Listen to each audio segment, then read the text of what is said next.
नमस्कार, मैं हूं संतोष गंगवार। शाम के 7:30 बजने वाले हैं और वक्त है जोहार झारखंड का। बुलेटिन की शुरुआत करेंगे कुछ बड़ी खबरों के साथ। मानसून सत्र का 5वां दिन भी हंगामे की भेंट चढ़ा है।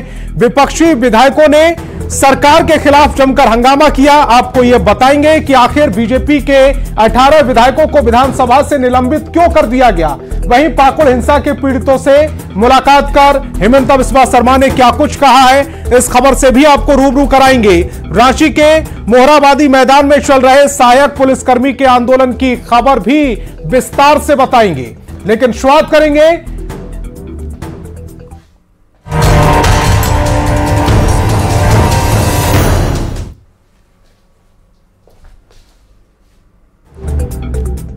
आज झारखंड विधानसभा की मानसून सत्र का 5वां दिन है और बाकी दिनों की तरह आज का दिन भी हंगामे की भेंट चढ़ गया। विधानसभा अध्यक्ष रविंद्र महतो ने बीजेपी के 18 विधायकों को मानसून सत्र से 2 दिनों के लिए निलंबित कर दिया है।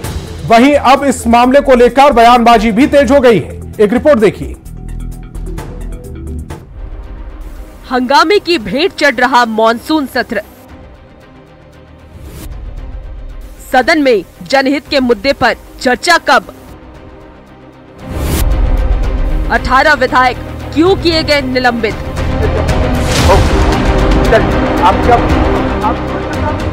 मानसून सत्र का 5वां दिन भी हंगामे की भेंट चढ़ गया। विपक्षी विधायकों ने सरकार के खिलाफ जमकर हंगामा किया, जिसके बाद स्पीकर ने कार्रवाई करते हुए 18 विधायकों को निलंबित कर दिया। यह भारत के संविधान द्वारा प्रदत्त शक्तियों तथा झारखंड विधानसभा के कार्य प्रक्रिया तथा कार्य संचालन के नियमावली के नियम 299, 300 एवं 310 के आलोक में सभा के निम्नांकित सदस्यों को दिनांक 2/8/2024 के अपराह्न 2 बजे तक सभा की कार्रवाई से निलंबित किया जाता है। स्पीकर की इस कार्रवाई को नेता प्रतिपक्ष अमर बावरी ने लोकतंत्र की हत्या बताया है। उन्होंने कहा कि सत्ता पक्ष के विधायक सुदिव्य सोनू के कहने पर स्पीकर ने अमर्यादित तरीके से बीजेपी के सभी सदस्यों को सस्पेंड किया है। इतिहास के पन्नों में काला अध्याय लिखाएगा और ये स्पीकर सहित ये पूरी सरकार इमरजेंसी के बाद इस देश के अंदर एक ऐसी सरकार रहेगी जिसने लोकतंत्र का गला घोटा। चलिए अब ये भी जान लीजिए कि बीजेपी के किन विधायकों पर कार्रवाई हुई है। बिरंची नारायण, अपर्णा सेन गुप्ता, राज सिन्हा, कोचे मंडल, भानु प्रताप शाही, समरी लाल, सीपी सिंह, शशि भूषण मेहता, आलोक चौरसिया, पुष्प देवी, नवीन जायसवाल, नीरा यादव, अनंत ओझा, रणधीर सिंह, नारायण दास। झारखंड विधानसभा का 6 दिवसीय मानसून सत्र लगातार हंगामे की भेंट चढ़ रहा है। मानसून सत्र के चौथे दिन सदन में तब अजीबोगरीब हालात हो गए थे जब कार्यवाही स्थगित होने के बावजूद विपक्ष के विधायक सदन के अंदर डेरा डाल दिया, जिसके बाद सदन की बिजली काट दी गई। इसके बाद भी धरना दे रहे बीजेपी विधायक टस से मस नहीं हुए, जिसके बाद सदन से बीजेपी विधायकों को जबरदस्ती बाहर निकाला गया। इस दौरान मार्शल ने भानु प्रताप शाही, नवीन जायसवाल, अमित मंडल को बाहर निकाला। इतना ही नहीं, महिला विधायकों को भी मार्शल ने बाहर निकाल दिया, लेकिन विधायक इसके बाद भी नहीं माने और सदन परिसर में ही पूरी रात रहे। अब देखना ये होगा कि जनहित से जुड़े सवालों पर चर्चा के लिए समय मिल पा रहा है या नहीं। न्यूज़ 18 के लिए संवाददाता अविनाश की रिपोर्ट। सदन में विपक्षी विधायकों के धरना प्रदर्शन को लेकर स्पीकर रविंद्रनाथ महतो ने क्या कुछ कहा है, वो भी सुनवा देते हैं आपको। मेरे ही कार्यकाल में माननीय सम्मानित सदस्यों के द्वारा जो कृत्य किया गया, यह अत्यंत ही दुखद है। इस कृत्य से संसदीय व्यवस्था में काम करने वाला व्यक्ति भी शर्मसार होंगे। आज उनको यहाँ भेजने के लिए जो लोग अपना योगदान दिए हैं, उन्हें भी हमको लगता है कहीं न कहीं उनके भावना में भी ठेस पहुंचा होगा। इसलिए इस विषय को हम लोग गंभीरता से लेते हुए जांच पड़ताल शुरू कर दी। और झारखंड विधानसभा के 18 विधायकों के निलंबन के खिलाफ बीजेपी ने मशाल जुलूस निकाला और राज्य सरकार पर युवा विरोधी होने का आरोप लगाया। साथ ही कहा कि राज्य सरकार युवाओं के 5 लाख नौकरी देने का वादा भूल चुकी है। काम किया गया, इसी को लेकर ये भारतीय जनता पार्टी युवाओं के नौकरी के सवाल को लेकर, अनुबंध कर्मियों के स्थायीकरण को लेकर, इस प्रकार से लॉ एंड ऑर्डर की जो समस्या है उसको लेकर, ये सारी बातों को लेकर निकम्मी हेमंत सरकार के खिलाफ मसाल जो निकला है, हेमंत सोरेन जी को इसका जवाब देना होगा। इंदिरा गांधी आपातकाल लगाई थी और झारखंड में आज हेमंत सोरेन के नेतृत्व में फिर से आपातकाल लगा है। जिस प्रकार विधायकों को, जो जनप्रतिनिधि जो जनता के वोट से चुनकर आए, जिस प्रकार कल सदन में उनका बिजली बंद कर दिया गया, पानी बंद कर दिया गया, उनको शौचालय नहीं जाने दिया गया, ताला लगा दिया गया, उनको कोर्ट मार्शल करके बाहर फेंक दिया गया और आज सभी 18 विधायकों को निलंबित कर दिया गया। ऐसा भारत के लोकतंत्र में पहली बार हुआ है। पूरे भारतवर्ष में किसी भी प्रदेश में ऐसा नहीं हुआ है। चक्रधरपुर रेल मंडल क्षेत्र में हुए हादसे का मुद्दा संसद में गूंजा। सिंहभूम की सांसद जोबा मांझी ने संसद में चक्रधरपुर रेल मंडल क्षेत्र में हुए हादसे की उच्च स्तरीय जांच की मांग की है। इसके साथ ही उन्होंने सरायकेला जिला मुख्यालय को रेलवे लाइन से जोड़ने समेत कई मुद्दों को रखा। कल जो दुर्घटना घटी है उसमें कुछ मांग मैं आपके माध्यम से करना चाहती हूं कि ये जो कल रेल दुर्घटना हुई है वो उच्च स्तरीय जांच हो और जो भी इस तरह की दुर्घटना होती है उसको पहले से बचाने का कोशिश हो। और अपनी मांगों को लेकर स्वास्थ्य सहिया भी सड़क पर उतर आई है। राज्य भर से रांची पहुंची हजारों की संख्या में स्वास्थ्य सहिया ने विधानसभा की ओर से आगे बढ़ने का प्रयास किया, लेकिन उन्हें पहले ही रोक दिया गया। राज्य भर में स्वास्थ्य सहिया की संख्या करीब 42,000 है, जिनकी नियुक्ति 2007 में हुई थी। सहिया बहनों ने बताया है कि 2007 से उन्हें प्रोत्साहन राशि के तौर पर महज 2,000 रुपए दिए जा रहे हैं, जिसे आज तक नहीं बढ़ाया गया। हालांकि कांग्रेस विधायक अंबा प्रसाद ने इसमें भेंट कर कल सदन में एक प्रतिनिधि मंडल की मुलाकात मुख्यमंत्री से कराने का भरोसा दिया। विरोध प्रदर्शन कर रही स्वास्थ्य सहिया से बात की संवाददाता संजय कुमार सिन्हा ने। विधानसभा के मानसून सत्र में लगातार हक और हुकूक की आवाज उठ रही है और अपनी मांगों को लेकर स्वास्थ्य सहिया जो है लगातार विधानसभा की ओर बढ़ रही हैं। यहाँ पर कांग्रेस की विधायक अंबा प्रसाद भी हैं। क्या मांग है आप लोगों की? हम लोग का वेतन मांग है, हम लोग का अस्थायी किया जाए। हम लोग का जो 2,000 रुपया मिलता है उसमें हम वो भी मानदेय के रूप में हम लोग का प्रोत्साहन रूप में मिलता है। हम लोग का सरकार से यही निवेदन। भर में संख्या कितनी है आप लोगों की? हम लोग का 42,000 संख्या है। सही 42,000 जी। स्वास्थ्य सहिया नियुक्ति कब हुई थी आप लोगों की? 2007 में जी। तब से मानदेय जो 2,000 है वो बढ़ा है? नहीं, हम लोग का तो 2,000 तो प्रोत्साहन राशि मिलता है हम लोग का। तो हम लोग का सरकार से यही निवेदन है कि हम लोग का जो प्रोत्साहन राशि है हम लोग का मानदेय किया जाए। कोरोना काल में सर हमने के मैंने जानी कि कुछ चेकना तक नहीं रहता था रोड पर सर। उस समय अंबा जी, क्या आप इन लोग की मांगों को लेकर क्या विधानसभा में उठाएंगे? देखिए 2,000 मानदेय स्वास्थ्य सहिया के लिए बहुत कम है। कोविड में सबसे आगे खड़ा होकर काम करने वाली स्वास्थ्य सहिया थी और स्वास्थ्य सहिया का लगातार जो काम होता है वो काफी संघर्ष वाला होता है। घर संभालना, परिवार संभालना, उसके बाद फिर सरकार की योजनाओं को घर घर पहुंचाना, एक एक करके सुनिश्चित करना कि उनका जो टारगेट है वो अच्छे से इन्होंने पूरा किया। राज्य भर से जो है स्वास्थ्य सहिया जो आप देख सकते हैं कि यहाँ राजधानी रांची पहुंची हैं और इनकी जो मांग थी ये दरअसल मुख्यमंत्री से मिलना चाहती थी और चाहती थी कि अपनी मांगों को लेकर उनसे मुलाकात करें, क्योंकि 2007 में जब इनकी नियुक्ति हुई थी तब इनका जो है इनका जो प्रोत्साहन राशि जो है 2,000 रुपए घर चलाना मुश्किल हो रहा है। सरकार से ये मांग कर रही है कि महंगाई बढ़ी है, जरा हमारी गृहस्थी की भी चिंता करें। कहने प्रभाकर के साथ संजय कुमार सिन्हा, न्यूज़ 18 रांची। और पाकुड़ में 26 जुलाई को हुई हिंसा को लेकर सियासत तेज हो गई है। असम के सीएम और झारखंड बीजेपी के चुनाव सह प्रभारी हिमंता बिस्वा शर्मा ने पीड़ितों से मुलाकात कर पूरी घटना की जानकारी ली। इस दौरान हिमंता बिस्वा शर्मा ने झारखंड सरकार से कई सवाल भी पूछे हैं। पाकुड़ हिंसा पर गरमाई सियासत। आदिवासियों को नहीं मिल रहा न्याय। हिमंता बिस्वा शर्मा का बड़ा दावा। सीएम हेमंत से पूछे कई सवाल। 26 जुलाई ये वही तारीख है जिस दिन पाकुड़ में 2 अलग अलग जगहों पर हिंसा हुई थी, जिसको लेकर सियासत भी खूब हो रही है। राजनीतिक दल के नेता कार्यकर्ता पीड़ित से मुलाकात कर उनका दर्द साझा कर रहे हैं। असम के सीएम और झारखंड बीजेपी के चुनाव सह प्रभारी हिमंता बिस्वा शर्मा भी आज पाकुड़ पहुंचे और पीड़ितों से मुलाकात कर पूरी घटना की जानकारी ली। सबसे पहले हिमंता बिस्वा शर्मा पाकुड़ के गाय बथान गांव पहुंचे। आदिवासी पीड़ित परिवार से मुलाकात की और कानूनी लड़ाई लड़ने के लिए 1-1 लाख रुपए की मदद का ऐलान भी किया। पाकुड़ का डेमोग्राफी कैसे चेंज हो चुका है, साथ में पूरा संथाल परगना का पूरा डेमोग्राफी चेंज हो रहा है, ये देख के बहुत दुख लगा। हमारा पार्टियों का ओर से हम लोग ये परमेश्वर हेम्ब्रम जी और नांदू हेम्ब्रम जी को 1-1 लाख रुपया हम लोग देगा कानूनी लड़ाई लड़ने के लिए।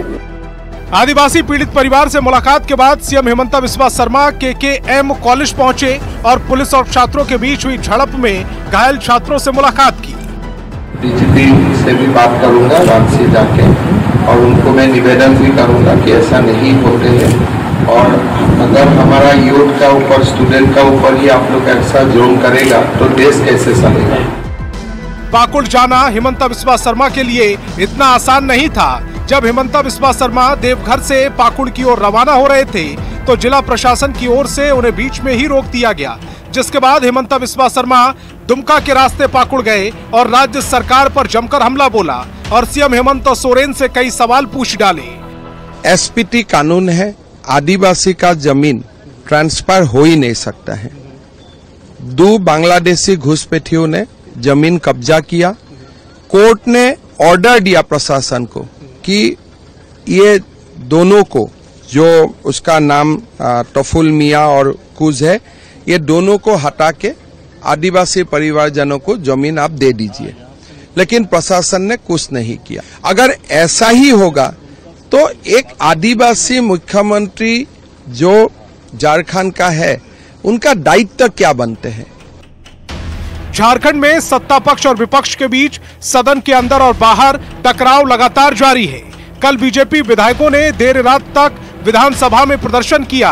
वहीं पाकुड़ हिंसा को लेकर हिमंता बिस्वा शर्मा ने राज्य सरकार पर तो नया आरोप लगा दिया है। न्यूज़ 18 के लिए संवाददाता नंद किशोर मंडल की रिपोर्ट।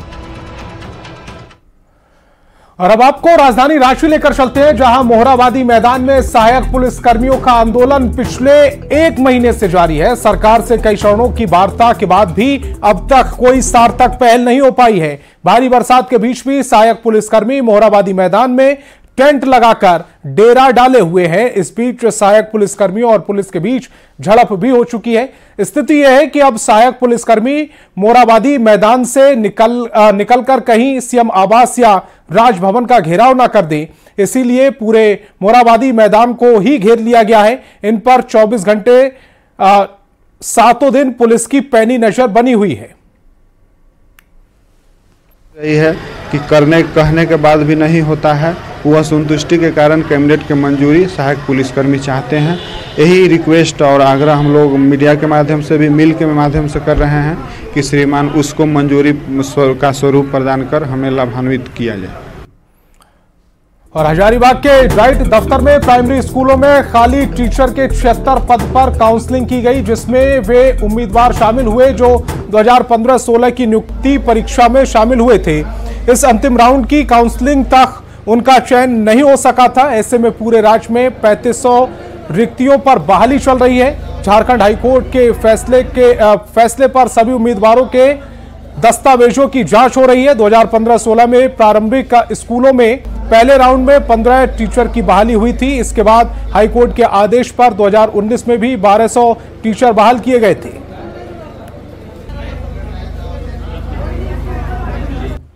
पूरे राज्य में प्राइमरी जो टीचर्स का वैकेंसी निकला था 2015 में, और जिसके आधार पर 2016 में नियुक्तियां हुई थी, तो कुछ नियुक्तियां जो बची थी और उन मामलों में माननीय उच्च न्यायालय में मुकदमा दायर किया गया था। तो माननीय उच्च न्यायालय ने उनके काउंसलिंग का आदेश दिया है। उसी के क्रम में जिला शिक्षा अधीक्षक कार्यालय द्वारा समाचार पत्र की सूचना का प्रकाशन कर काउंसलिंग का कार्य किया जा रहा है।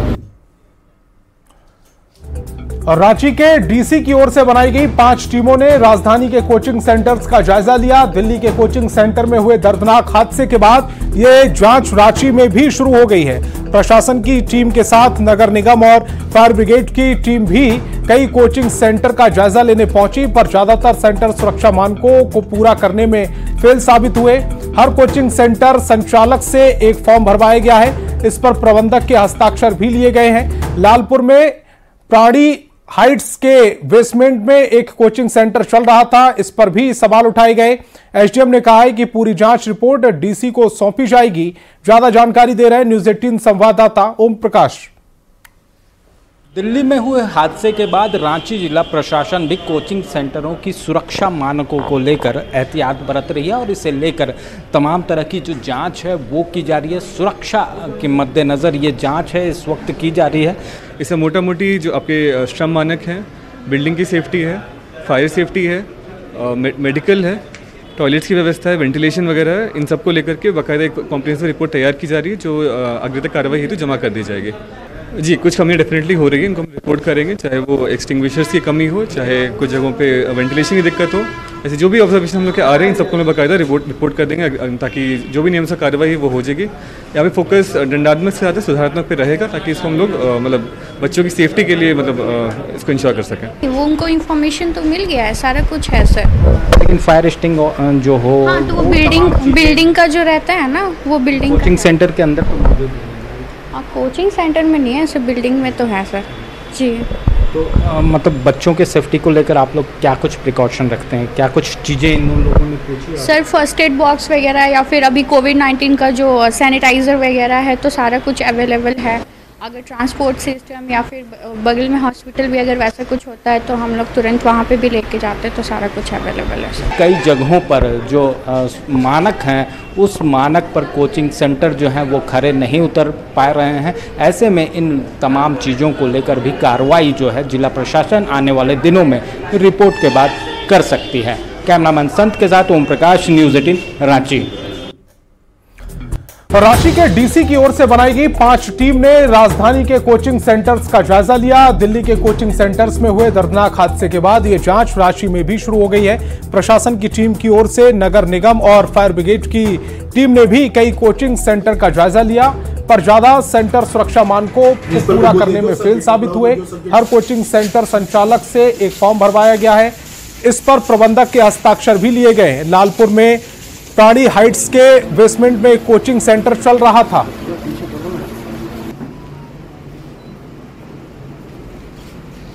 स्कूल ड्रॉप आउट्स जिसको हम लोग कहते हैं, 10वीं के बाद जिसने स्कूल छोड़ दिया अन्य कारणों से या 12वीं के बाद छोड़ दिया, तो हम लोग का एक प्रयास है और हम लोगों ने सभी थाना प्रभारियों के संदर्भ में निर्देश भी दिया है कि ऐसे बच्चों को चिन्हित करें और स्कूल्स एंड कॉलेजेस में और इसके अलावा मोहल्लों में भी जा करके एक तरीके से जो कम्युनिटी पुलिसिंग के अंतर्गत जो इनिशिएटिव है उस इनिशिएटिव के अंतर्गत उनकी काउंसलिंग करें, जिससे कि वो एम्प्लॉयमेंट के और बेहतर तरीके तलाशें।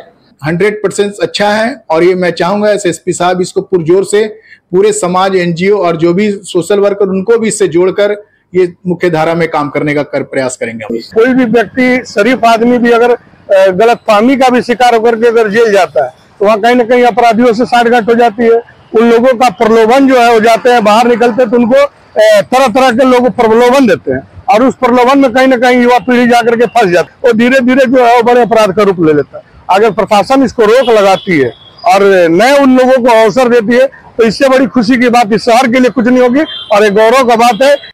लॉ नगरी जमशेदपुर में एसएसपी कौशल किशोर की ओर से एक अनोखी पहल की जा रही है, जहां 10वीं और 12वीं क्लास के बच्चे अगर किसी मामले में जेल चल गए हैं तो उन्हें कहीं ना कहीं कम सजा दिलाकर उन्हें अब मुख्य धारा में जोड़ने का पहल की शुरुआत की जा रही है। हालांकि इस पहल को लेकर जमशेदपुर शहर में चर्चा का विषय है और लोग एसएसपी के इस पहल को काफी सराहना कर रहे हैं, मगर अब देखना यह है कि एसएसपी के इस पहल का जमशेदपुर शहर में युवाओं पर क्या कुछ रंग लाता है। न्यूज़ 18 के लिए जमशेदपुर से आशीष कुमार तिवारी। और गुमला में सरकार की योजना में जमकर धांधली हो रही है। मामला डुमरी प्रखंड के जयरागी पंचायत का है, जहां पंचायत की मुखिया रेखा मिंज पर ग्रामीणों ने आरोप लगाया है कि वो सरकार की महत्वाकांक्षी योजना अबुआ आवास का लाभ अपने परिवार और गांव के ऐसे लोगों को दे रही हैं जो योजनाओं के लिए योग्य नहीं है। आरोप है कि गरीब लोग जो सालों से कच्चे मकान में रह रहे हैं, उन्हें आवेदन देने के बाद भी योजना का लाभ नहीं मिल रहा है। उल्टा कोऑर्डिनेटर गरीब ग्रामीणों से 20,000 रिश्वत की मांग करता है। ऐसे में गुस्साए लोगों ने मुखिया के खिलाफ मोर्चा खोल दिया है और महिलाओं ने डुमरी बीडीओ उमेश कुमार से मिलकर जांच कराने की मांग की है। आवास घर निकला बोल के बोलती है मुखिया, हाँ बोलते हैं, मिलने के कोई ठिकाने नहीं है। जिसका मकान है वो लोग को मिल गया, हम लोग का खपड़ा घर के देखिए ना मिल रहा है उसको। खपड़ा ढिकला घर ही बेटा होना है घर में, एगो बेटा घर मनलक, एगो बेटा डेटे हो गलक, ओकर बाद में घर दूरा के ठेकाना के बेस आदमी के घर मिला थे। मुखिया के बेटा मन के बेटी मन के घर मिला थे, हमरे मन के जरूरी घर रहलक से घर न मिला। घर का स्थिति बहुत खराब है, हम दूसरा जगह रेंट में रहते हैं और जब घर का फोटो और लेके गए हम कोऑर्डिनेटर जगह, तो कोऑर्डिनेटर बोला कि 20-20 हज़ार का सेटिंग करो ना, हम करवा देंगे साथ ही 3-4 जन का। उमा शंकर नाम है कोऑर्डिनेटर का, और 20-20 हज़ार रुपया बोलता है। 20 हज़ार रुपया रहेगा तब ना, 20 हज़ार रहता तो हम खुद छड़वा लेते घर को। आज के आलोक में जो दोषी पाए जाएंगे उन पर कार्रवाई करेंगे। तो इस बुलेटिन में फिलहाल इतना ही। आप देखते रहिए न्यूज़ 18 बिहार झारखंड।